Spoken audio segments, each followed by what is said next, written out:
Welcome to Pete and Hannah's Watch List. I'm your host, Pete Mitchell. I'm here with my great co-host, Hannah. Hello, people. Hannah, we are here for our review show, What's Next? The show where we help you people what to watch next. Hannah, on today's show, we are doing a review on Mean Girls. Yeah, the musical.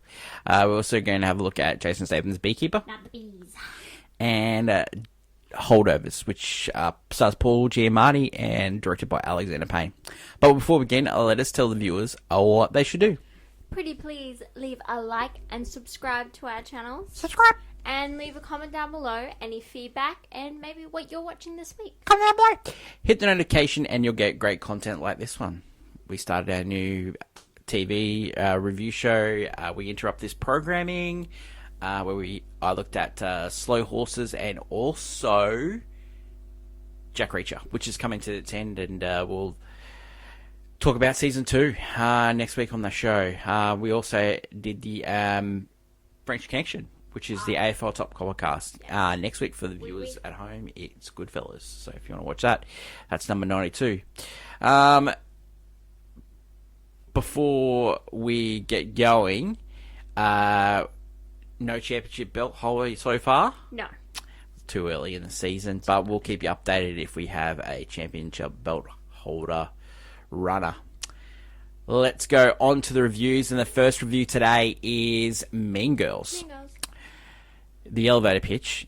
It is the remake of the 2004 classic movie, set in a musical style. Yeah, this is actually an adaptation of the Broadway musical. Yeah. When you see the movie, it's only a snippet of the Broadway show, because the Broadway show goes like 3 hours, and this movie's like just over 100 minutes. So it's only taking the highlights of it. They've cut out some scenes, it's cut out some songs. Yeah, well, the original Broadway show follows very closely the original script of the movie whilst adding more songs and dialogue. So the original movie starring Lindsay Lohan, also Rachel McAdams as Regina George, absolute classic. Cannot be besmirched. The staple in high school. Yeah, everyone loves it. In that movie, Lindsay Lohan is the narrator, but in the musical, Janice and Damien are the narrators. On the narrator role. Yeah.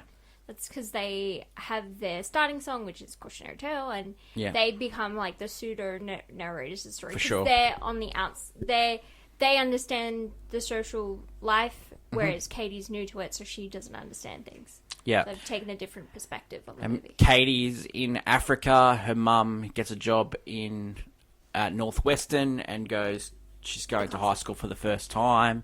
Then you get some songs. You get classic high school thing where you get different scenes where you're seeing the outsiders are looking in over.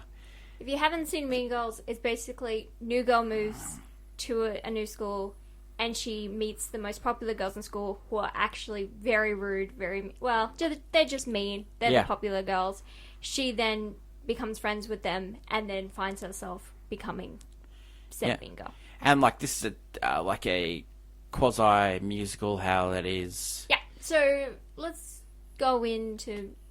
I think we can stop talking about it. I think we can go into the reasons after. Well, I just want to talk about some of the characters before we go into reasons to see and stuff like that. So you've got the main character, which is Katie, played by Aguirre Rice, and then you've got the big. Legendary character Regina George, which is played by Renee Rapp, who started on Broadway. Yes, she performed. She actually was Regina in the second cast, I believe, and she started playing that role at 19. She's very well known for playing it and being one of the favorites. Tina Fey reprises her role as maths teacher. Yep. Tim Meadows also reprises his role as the principal. They changed up their story just a little. Just changed it a little still. Yeah. John Hamm comes in as the phys ed teacher. The gym coach. teacher. They put in a French teacher. There's a French teacher. They try to put in Grace Park plays her. Yeah, they update a lot in this film. They update a lot of the comedy and they change some things You know, because, Yeah. again, they want to keep it under. And the mum is Busy Phillips, who replaces Amy Poehler, who played the mum in the first one. And then you've got Jetta Fisher places the mum in this one as well, and she becomes a single parent in this one. So there's a few differences. So highlight additions there. So let's talk about some reasons to see this one. Okay, reasons too. It's pretty fun, pretty Yeah. dumb, but pretty fun dumb. I guess I laughed in it. I was dumb still means fun. Yeah. Like, in a sense, the original one plays on the idea of like being dumb is fun, but this movie does express that a lot in it. The humor is still there. They updated it a lot, so it's a lot more, just more, I guess, relevant. Well, you know. Mean Girls is 20 years old, so Yeah, but some of those jokes still land. Some of them do not. Some of them do not. They've cut a few. They've cut a few storylines that wouldn't work in these times. I think they also do that for time reasons, because they musicals tend to be a little bit more fast paced, and they've tried in this movie. They've tried to. Well, for sure, like you've got to keep it going. You got to keep people entertained with the musical. I would say the performances are incredible in this movie. They're probably well, the songs are catchy too.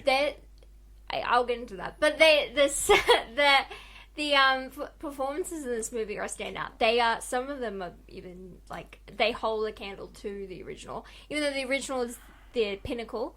You go Renee Rapp, stunning, amazing, an icon, love her, and you've got Ali Carvalho, who plays Janice. She plays Janice. Yeah. She was Moana, all right, and she's absolutely really crazy. good, I cannot remember Damien, but he's a Tony. Yakil Spivey. Yeah, he's a Tony nominee. Yeah, for sure. He's a real Broadway kid. He very funny, very much one of my favorite parts. Ventica is she? Yes, who played Karen. You are either going to hate Karen or love Karen. Same as the first one. Yeah. It's just she's playing dumb for dumb's sake. That's her whole shtick. For sure. And in the movie, they don't give her any writing or anything. She gets one like really funny song, and you either love or hate it. Babe Waters get Gretchen solid. She's solid. And I'd say like this Aaron Samuels, Christopher Burney, he's like really popular because he's on the Someone's So Pretty. He's popular, but he looks freaking ugly in this movie. Oh wow! I don't really find him like, he's not conventionally attractive to me. But I know. When I see Summer and Pretty, he's like, I was gonna ask you because like out of the first one, like Lindsay Lohan, I don't find him attractive either. Rachel McAdams and Amanda Seyfried had a bit of a career out of Mean Girls, but not many other characters did. I was going to say this guy, I think he's going to have a career out of it. Because at the moment with Summer and Pretty, he's very popular. But he was picked not because he'd be good in this role. He's picked because he's popular and a pretty boy. But I think he's a little bit, I don't know, his styling's a bit off, which is a so that's your reason not to see. Reasons not to see is like styling. It's being roasted for its styling at the moment, which is fine. The movie was roasted for Angourie Rice. Yeah, Angourie Rice is either love or hate at the moment. I don't mind her. I just don't think she was suited for this role. When you have everyone who's been in musicals and shows like this, I think that feels so this movie, the way they got it made, originally it was going to be just on Paramount Plus. Yes, it was a streaming movie. Yeah, and so they had to keep the costs down. So that's why a lot of Broadway actors, but that's why they couldn't go with Sabrina Carpenter because she's too expensive. Yeah, but I was also like styling got marked down because styling should have been a thing that was. And I think a couple of them got aged out as well because like Renee Rapp was really young when she was on Broadway, and so she's still in the early 20s, and so Angourie Rice is in the early 20s too as well. I think they chose Angourie Rice also because she's more like she's been in a bit of a name. She's like some people have seen her in other shows, like nice Spider-Man, Nice Guys and stuff. So they've seen her face, whereas a lot of them haven't been in other stuff. I don't think it helps her because she's got the weakest voice out of all of them. No, she definitely does. Yeah. And another point to attention in this movie is how the songs are used in this movie. Instead of, they try not to be... This movie doesn't try to be a musical at all. It tries to be a movie with songs. It wasn't promoted that way as well. No, but also when you go to the arrangement of these songs, like especially hers are very toned down. Any of the Angourie Rice's, Katie songs, even the dancing are very is toned soft. down. Yeah, they go for more TikTok basic dancing. And they go very soft with her because she doesn't have that much of a powerful voice. So they go very soft, and it kind of feels almost cringy. But it feels like it's a different movie when she's singing compared to the rest. Compared to everyone else who's giving like a solid musical performance. What do you think the best song was in the movie? My favourite? Or the best performance, yeah. Best performance is Renee Rapp, because she's fire. Of what song? What song? Best performance of a song technically would be World Burns by Renee Rapp, because the song where it comes to the point where she's realised Katie was using her and she like full on goes in. But my favourite song was Sexy with Karen's song. Yeah. People will find you either going to hate or love the new social media references. Yeah. I loved it because it works for the film. Oh, well, Sexy Abraham Lincoln and Sexy Ruta Bader Ginsburg always works for me. I give you sexy corn. Like, it's very fun, and the whole song made me feel like, this is a musical. They actually paid attention. This actually feels like... would you watch or miss this one? That's a hard one. People are gonna love this movie. Yeah. People are gonna... It was highly successful in the first weekend. Yeah, no, people are gonna love it, and some people are gonna just be like... Well, some people were surprised when they turned up and it was a musical, so... Yes, I've seen... There are some audience reactions of, like, young generation coming to see it, and they're like, oh... Yeah. Because it's... What would your rating be for it? I would still give it a golf clap, because all in all, it's still a solid movie. It's still fun. I think it just fails to be... It tries to be 50% a updated version of Mean Girls, 50% a musical, and then doesn't go in too hard with either one. Yeah, I don't think it's really hard to please one group, and they're trying to please so many different people. I think if they were going, they should have just gone all out with a musical, for sure. And then just had some of the updated stuff. But full on musical. Why do you think that they're making a lot of musicals? And one, they're not promoting them as musicals. Because people don't like musicals. Well, the test audiences don't. But they're making a lot of them. Do you think it's the Greatest Showman? Greatest Showman, but I would go... so recently, Broadway musicals have had a resurgence. So if you've looked at just shows, like... It's getting a lot more notice and buzz, especially in, like, very, like, the communities and stuff. And a lot of movies are being turned into musicals for the stage. Well, so remember Greatest Showman was really successful a couple of years ago. And then these movies would have came out, but because of COVID, they got pushed back. Yeah, but I would also go with the fact that we're becoming more, like, people don't like musicals because they don't suspend the belief with musicals, but we've suspended belief that superheroes can save the day. I think we can suspend belief someone's breaking down to song and dance. I think that day so with that dead, let's go musicals, you know? And I think now that a lot of the shows have had their time on Broadway, it's time to, we're running out of ideas, Hollywood. I need something new. Well, rating for this one is golf clap. We suggest you give it a watch, If you love Mean Girls and you want to see a different interpretation of it with some great acting. And if you love musicals, you should see this. If you love music, you should see this. But if you love the Broadway one, just be prepared. It's not exactly one-to-one. 100%. Yeah. Mean Girls is in cinemas now. Next movie that we're going to talk about is Beekeeper. Beekeeper, the elevator pitch is a guy, he's retired, he makes honey, he's friend,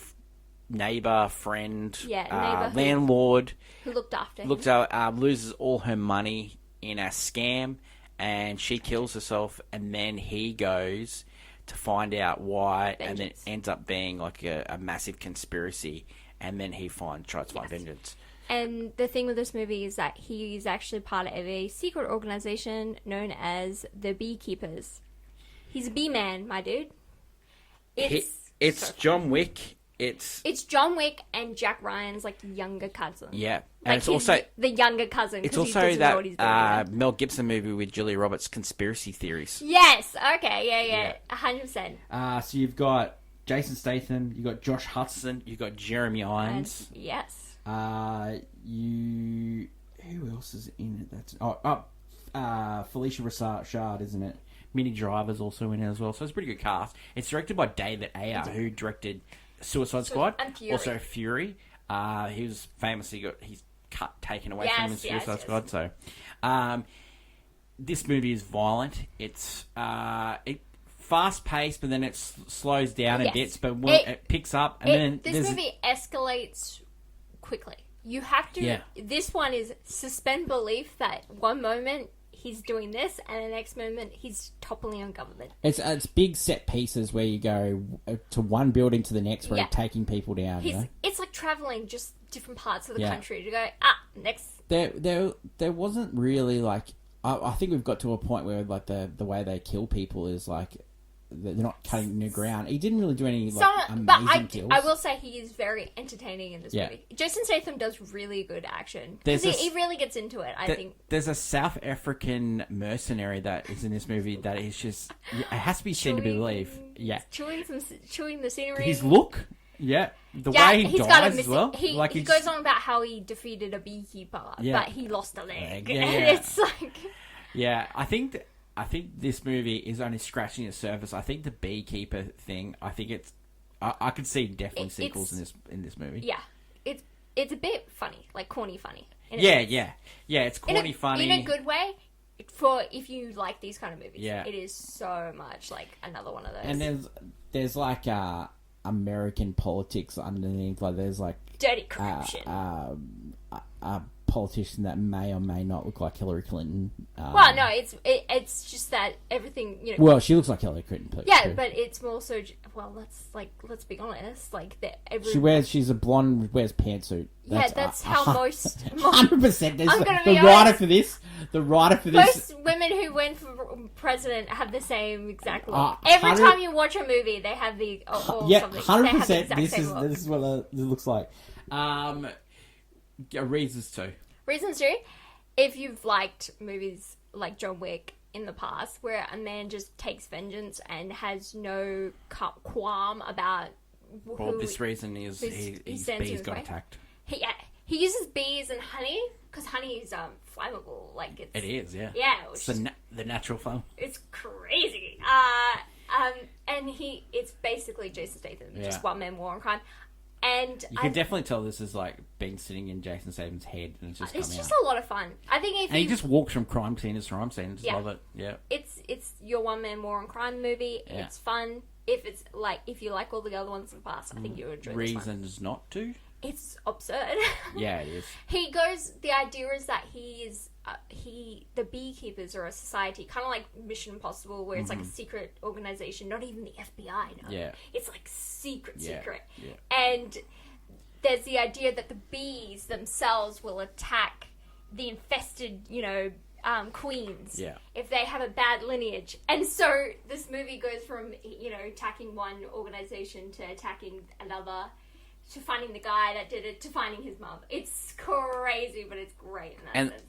I was disappointed that the Beekeeper, the new Beekeeper, because Jason Statham's character's retired, that it kills her off so early. Yeah, it was like, one, flamboyant. Yeah. Not very... Loved her, discreet. yeah. Loved it. But, it just shows Jason. It also makes no sense that like the way the Secret Service is just like pushed to They the were side not for doing a a great mercenary. job For a at their- mercenary.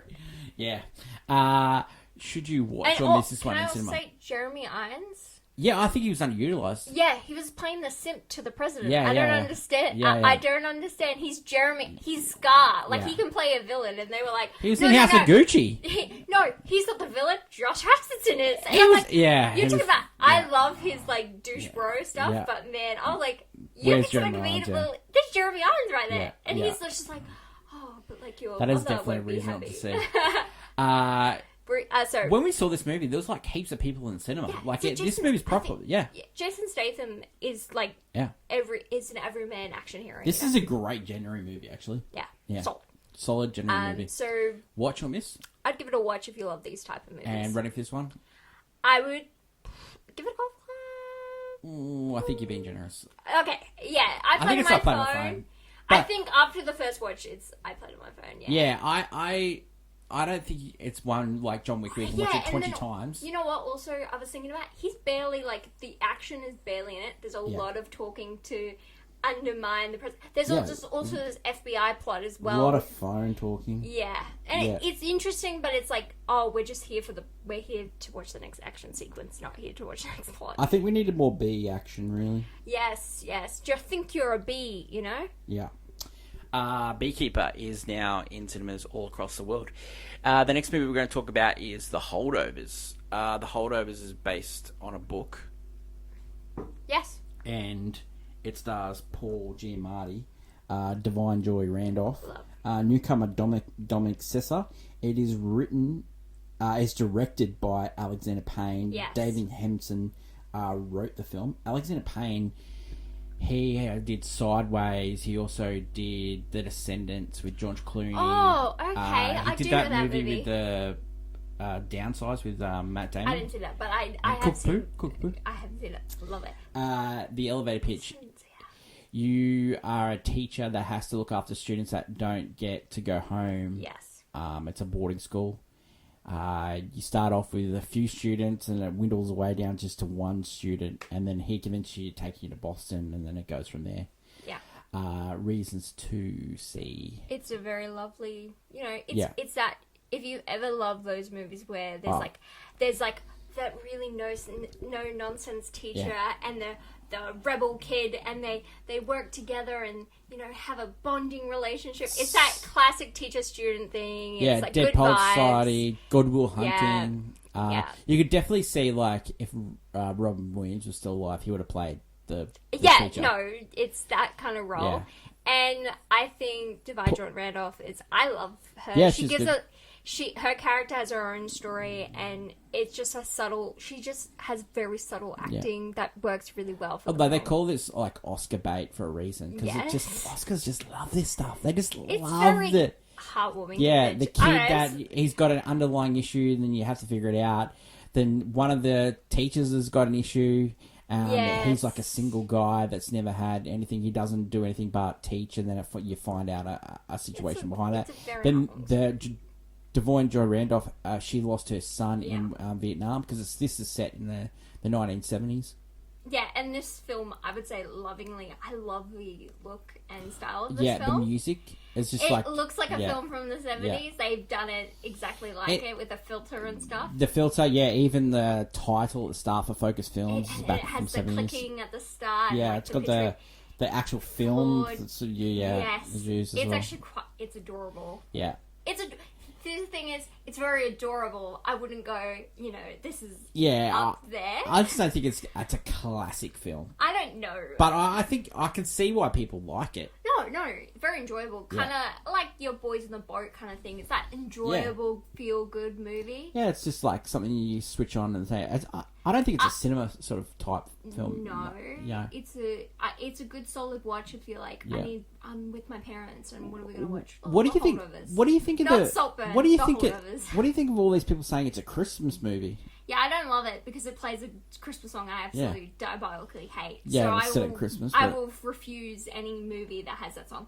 But the Christmas vibes on it, I don't know. I get it, but it's more I wouldn't give it. It's again, you could just argue Christmas adjacent movies where this one does feel like that, even though it's set all during Christmas.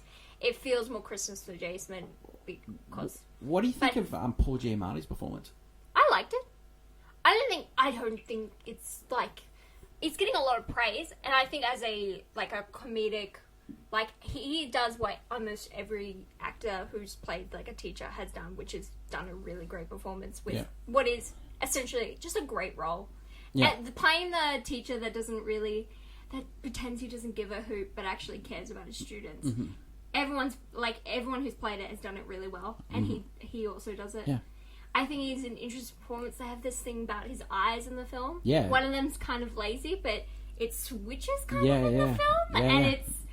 I don't know what's that. I've never noticed that about him, or if that's in the movie. And there's this bottle of Louis Tray, and you're just waiting for someone to drink it. Yeah. It's an expensive bottle of cognac. And yeah, he's very just lovely and funny. But Yeah. I would say he's my second favorite part of this movie. But yeah, The newcomer Dominic Sessa, he sort of plays like a ladies' man. Did you find him attractive? no, No, it's but he gives 70 kids 70. If this was the 70s, maybe he would have been up there. Yeah. But no, he's giving. Do you think Paul Giamatti deserves to be in the Oscar talk for this role? I wouldn't be.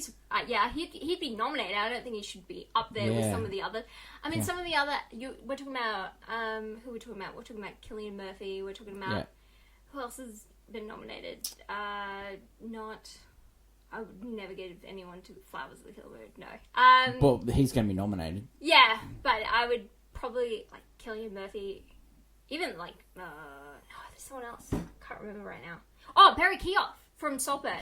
I don't think he's going to get nominated. He's not going to get nominated, but he gave a much better like. I think people are coming around to our point of view on Saltburn. People like it. Well, he's supporting. People like it, Saltburn. Yeah, no, Saltburn's coming around. Yeah, people coming around. No, the general audiences, critics will never. It's Yeah. the same as Major Sam is also getting the boo. Yeah.